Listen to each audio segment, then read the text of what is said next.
Друзья, ну что же, снова добрый день. Мы продолжаем наш разговор о коронавирусе, о том, что это такое и как правильно от него защищаться. Потому что информации об этом правильной с медицинской точки зрения остается пока очень мало. Больше такой популистской, скажем так, истерии, которая ни к чему хорошему не приводит. И сегодня я хотел бы поговорить с вами о том, как правильно чихать. Начхательство на других. Почему это важно? Потому что чихание – это естественный процесс, во время которого освобождается наша носовая полость от различного загрязнения. Да? Там скапливается слизь, содержащая бактерии. И, собственно говоря, сам организм пытается все это вытолкнуть. И при этом скорость потока воздуха во время чихания может достигать скорости движущегося поезда. То есть это очень такая большая энергия кинетическая, которая может вместе с тем передавать, в том числе и вирус, на какое-то расстояние. Нужно начать.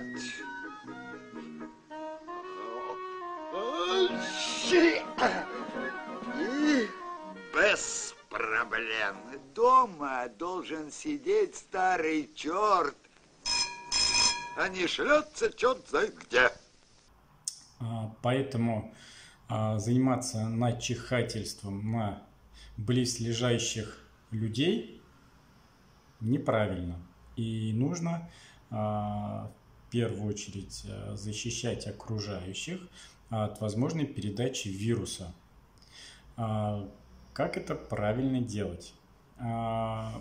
Возможно использовать свой индивидуальный платочек, тканевой многоразовый. Но минус в чем? В том, что мы туда чихнули, и там скопилась какая-то слизь, возможно, содержащая вот этот вот самый вирус. И, естественно, нужно сразу подумать, куда это все дело поместить, и можно ли туда чихать повторно.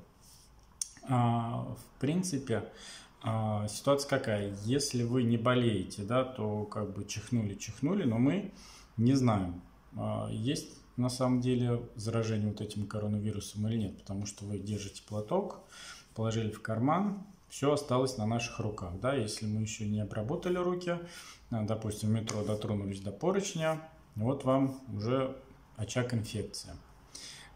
Так, какой выход можно придумать, вот если у вас платочек тканевой? Скорее всего, если вы пользуетесь такими платками, наверное, оптимально помещать их в какой-то пакетик. То есть чихнули, сразу убрали.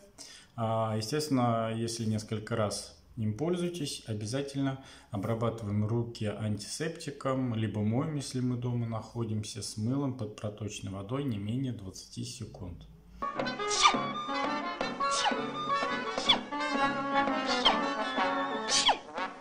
Вариант второй – это использование уже одноразовых салфеток.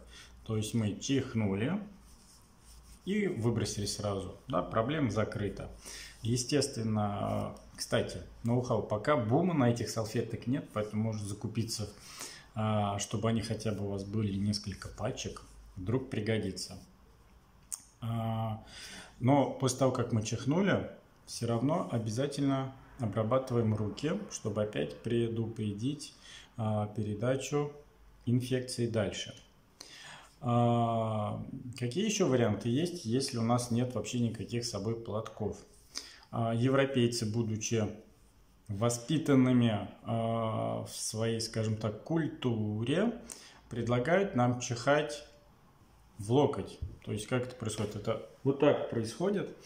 Так, апчу!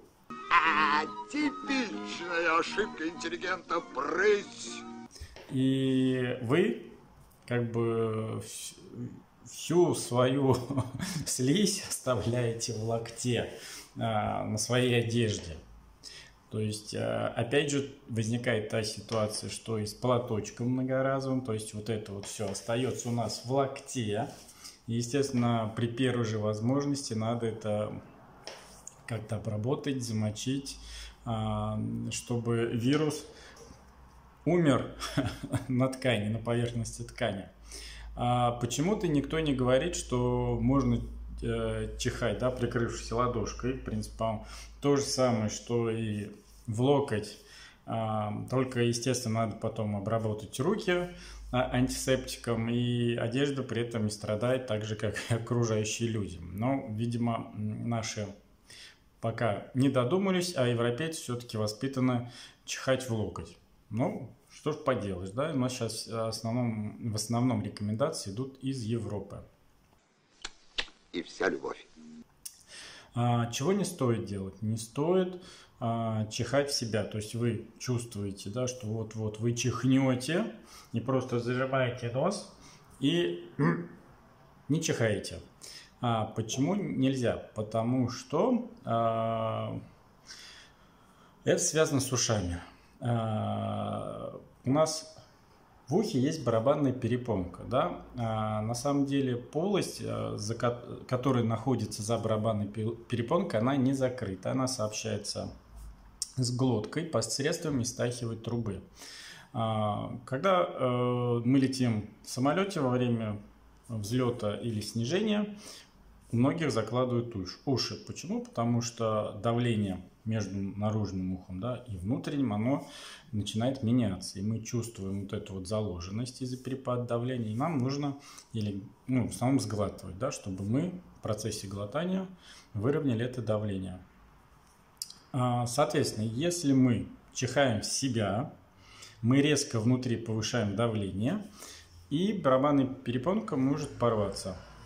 Поэтому это крайне не рекомендуется делать. Уж лучше тогда чихаем вот так, или ладошкой прикрываем, если вот чувство возникло внезапно. Чихай на всех.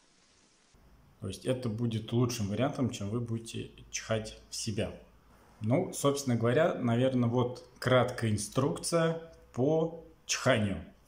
Что еще хорошего? Еще хочу.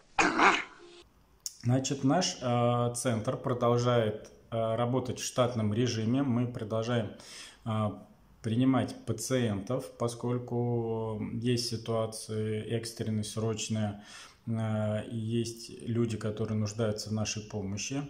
У нас в центре введен строгий режим в соответствии с эпидемиологической обстановкой, то есть все сотрудники проходят термометрию, обязательно проводится дезинфекция горизонтальных поверхностей, ручек и так далее. Есть антисептики для пациентов, и, соответственно, я вас прошу, если вы чувствуете недомогание, повышение температуры, кашель, что может быть признаком инфицирования, не приходите к нам.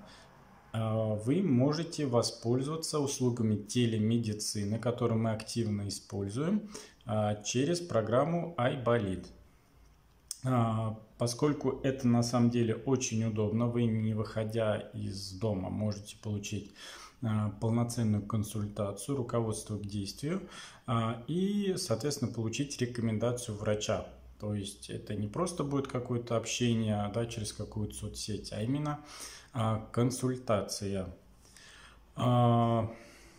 Наверное, я вам рассказал все, что хотел на сегодня. Сегодня у нас получилось такое короткое видео. Но в завершении могу еще сказать, что появляется все больше информации о том, что вирус не представляет собой угрозы. Да? В частности, вот вчера Швейцария заявила, что она не боится коронавируса, что все это превышение, преувеличение. На самом деле пугаться этого не стоит.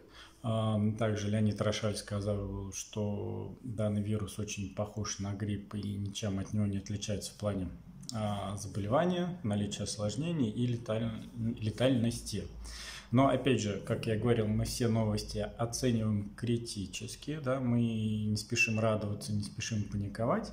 Давайте все оценивать в динамике. То есть постепенно сейчас еще больше появится знаний, да, в первую очередь у тех врачей, которые занимаются лечением данной болезни, и мы будем уже более аргументированно, более взвешенно принимать наши решения.